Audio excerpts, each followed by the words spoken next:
What's up, gang? Let me shut the door a little bit. This angle's weird. Hold up. That's better.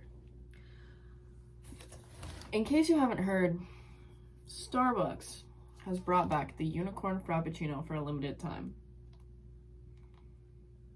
I don't even want to think about the amount of artificial colors that are in here, but I was like, dude, it's only back for a limited time. I have to try this. I literally have to try it. And you can tell it's kind of melted because I went to go get the frappuccino, after church, and I didn't eat at church, and I work for my church, so I had to be there for the whole time. So it's currently like 1 p.m. I'm about to have my first meal. This is a bowl of savory porridge. Y'all might think this is gross, but it's bone broth protein, quinoa, sweet peas, and eggs, and a little bit of cheese and salt. And this is one of my favorite types of meals, I'll be for real. I want to do a unicorn frappuccino taste test, of course, but I definitely don't want the unicorn frappuccino to be the first thing to touch my stomach today, because I think that my body would not appreciate that. So I'm gonna pray over this meal and over this video. I don't really know what I'm gonna talk about, but we're just gonna sit and chat and have breakfast, okay? It's like we're on a date, except I'm not dating until I'm done reading the Bible, in case you didn't know. So it's actually not like we're on a date. So we're not on a date. So just forget I said that. Anyway. Heavenly Father, gracious God, I thank you so much for the nutrients in the breakfast that I've made, and for the whatever is in the unicorn frappuccino. I pray that you bless this food, help the nutrients, the proteins, and the fiber from the quinoa bowl give my cells the energy and the strength they need to keep my body moving, keep my body going, and to carry out everything that you have planned for me to do today. And Lord, I pray that this unicorn frappuccino is worth it, because it was like $7 for a beverage, which is kind of crazy. Lord, I pray that you just help me to savor the flavor and not, gluttonously suck it down, because that's gross.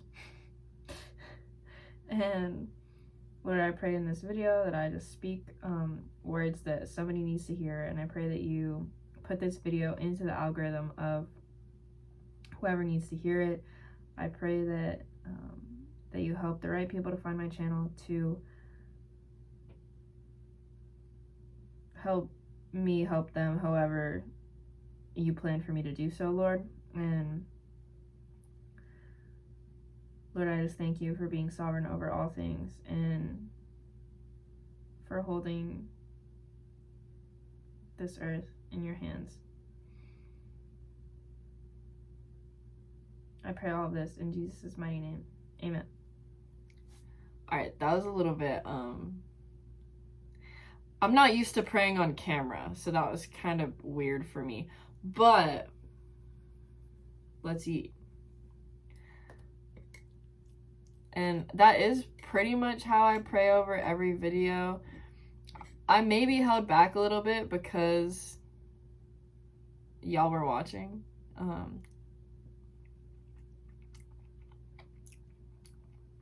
This is really good. And dude, when you get really hungry, food tastes so good. I made a video about that at one point, I think, actually. I'll put it in the cards. But it's so cool that God made food. And it's so unfortunate how misused food is in today's society. You have the camp of people who are overeating and abusing food by exploiting it, by eating far past fullness at every single meal, which I've been there, of course. And there's also the camp of people who see food as just numbers. They see food as fuel, which food is fuel, but food is more than fuel. What if someone looked at you and qualified you by just your statistics? Which I guess sometimes in society we do this to people, which is not chill. I guess maybe that means that you know how it feels to be reduced to just your like numbers, you know? Like, what if someone looked at you and was like on your driver's license, it says your name, your height, and your weight, and like your driver's license number. But what if that was just all people cared to value you as? And that's what people who see food as numbers, who see food as protein, fats, and carbs, are kind of doing to food.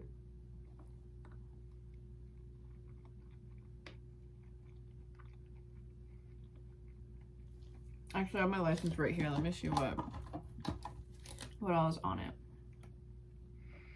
Has your birth date too, which, you know, expiration dates are important on food for sure. And I think that timing is one of the more important aspects of anything, you know. Age is a number with a lot of quality behind it, you know. Like eating out of date food literally might make you sick. So I guess that number on food is, you know, one that you should pay attention to. But the only reason that we even have to know calories and macros at all is because most of us are completely disconnected from the hunger and fullness cues that are our internal calorie calculator.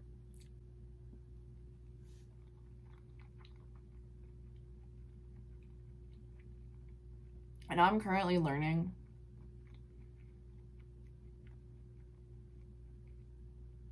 how to reconnect to that, because it's just a really valuable skill to have. Because, you know, like, spending your whole life whipping out your phone and typing your food into an app to figure out if it's like what you should be eating or how much you should be eating, bro, you're living like a robot. And it's so time consuming, and it's just like kind of disrespectful to your body to outsource a function it already has to your brain. Okay. I think there's enough of this breakfast in my stomach that it is safe to try the unicorn frappuccino. Moment of truth, guys. Moment of truth. I'm scared it's gonna be mid. Wait, first I want to test to see if the powder that they put on top tastes like anything. Like the pink stuff. I bet it doesn't, but if it does. It's sour. It's really sour. I wasn't expecting that. I don't know how I feel about that. Okay.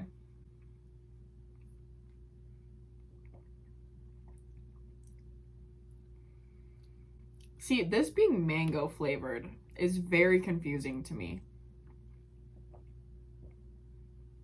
Because it's pink. Or I guess it's purple. It's purple, but it's mango flavored. Like, you'd think that this would be some sort of like berry flavor. But no, it's mango flavored. And I mean, the stuff on the side, I'll try to get some of it. The stuff on the side is theoretically like something sour flavored. Yeah, it's like sour berry.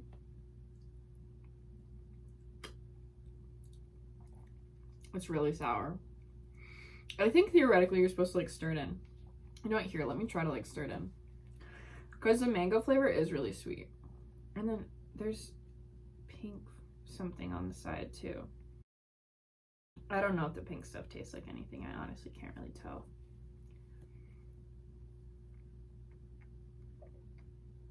I feel like whenever I get like a sweet sugary drink like this, it's always the same experience, and it's just like,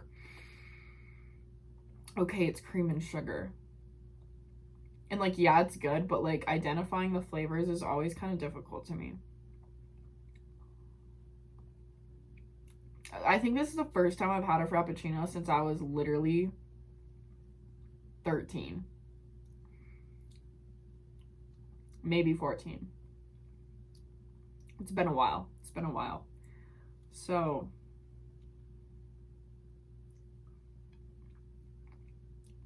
and I didn't even think that they were that good when I would get them. I would just go to Starbucks and not know what else to get because Starbucks was just, all I knew about Starbucks was that they had frappuccinos. So I was like, sure, I'll get a frappuccino because I'm at Starbucks. And then I discovered cold brew and that I really like cold brew. So now that's my go-to. Except I've been really weaning off the caffeine. And I actually had to look up if this has caffeine in it, because if I drank caffeine at 1 p.m., I would die. I'm kidding, I wouldn't die, but I would be way too awake for way too long, so not a smart decision. Pardon me. Okay, that's enough of that for now.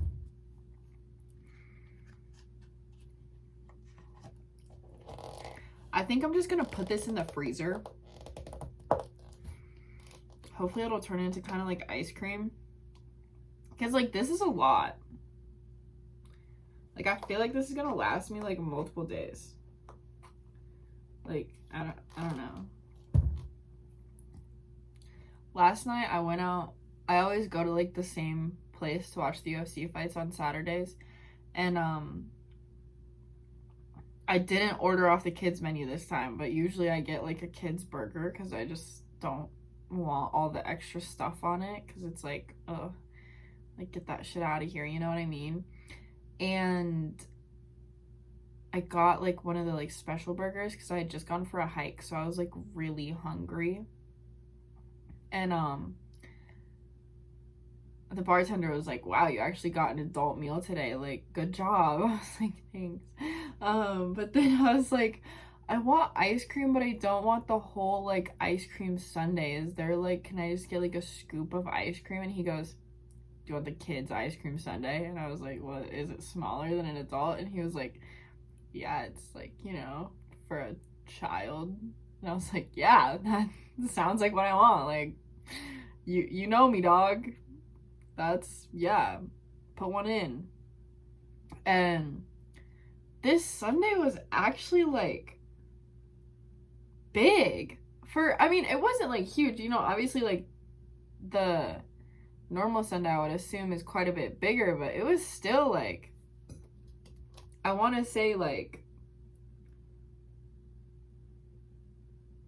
about that much ice cream with like caramel sauce on it. I was like, damn, like, what is up with portion sizes? Like, portion sizes in America are just so blown out of proportion. For what? Why? Why do we want our people to be fat so bad? Like, I don't get it. Like, our whole entire society is literally set up for people to be overweight. Like, there aren't walkable cities most places. Like, there are a lot of walkable cities in America, but like most of the cities in America aren't walkable. And restaurant portion sizes are just really big. And now I'm not saying that like just because our society is set up for people to be fat that it's like that there's no responsibility on the individual. Of course, like, we're pieces of a whole, but we are also ourselves whole beings, you know? But I understand why so many people are fat.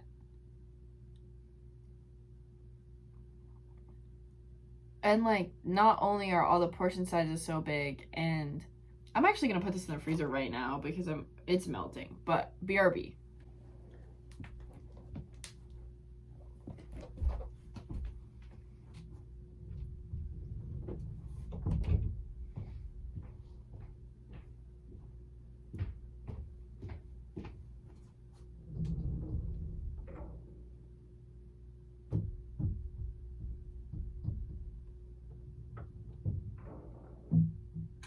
The doorstop in the middle of these doors is loose, so I have to like manually make sure that it's in the right spot so that they don't come off. They're like runners every time I open and close my doors.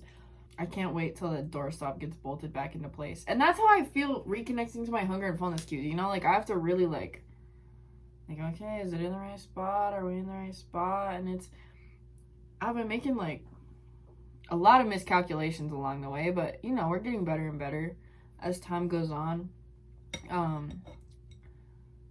But anyway, I understand why America's fat, because our whole entire society teaches us to push our body's boundaries without like checking in with it and pushing our own boundaries for the sake of anything else.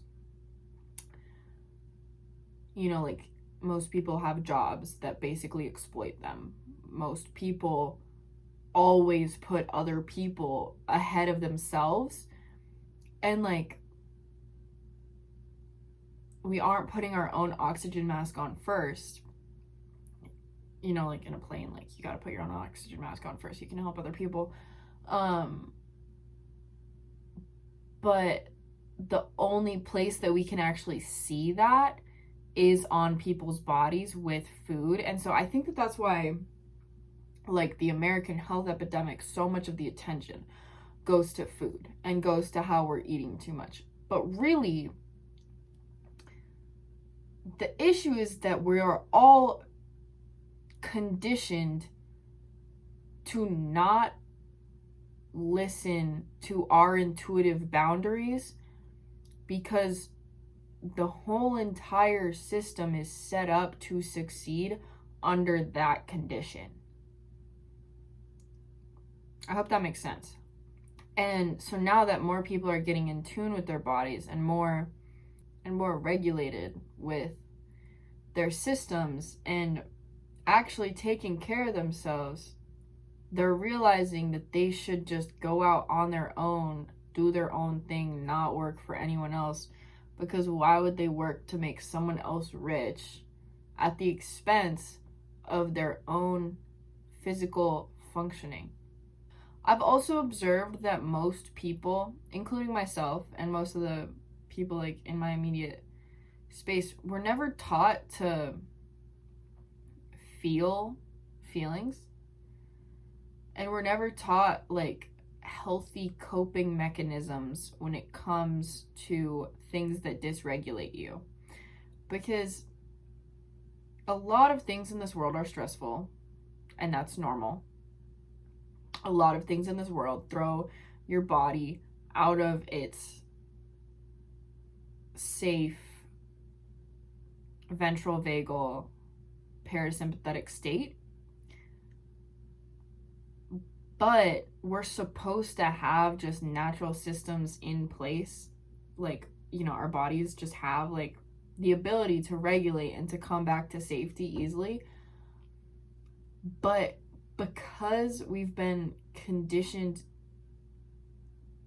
to just not pay attention when we are thrown out of safety, to not even notice when we're thrown out of safety, most people are just operating outside of that safety most of the time and don't know how to get back to it. And everybody's saying like, oh, we need to reduce stress. We need to, you know, regulate your nervous system by like never encountering anything stressful. And it's like, no, like your body actually wants to encounter stress. Like it's natural for your body to encounter stress. And removing the stress isn't fixing the problem. That's like removing unhealthy food from an obese household. It's not gonna fix the overeating. It's not gonna fix the actual problem that is there. It's just a band-aid to it. And so when you remove the stress from your life completely, like when you just live while you're down your own little world and you don't have any stress and you just, you know, like don't encounter anything, and when you do, that's toxic, I don't want any of that. You're handicapping yourself, because then what happens when something stressful happens? Your body's going to be super overwhelmed. You're not going to know how to cope, and you're back to square one.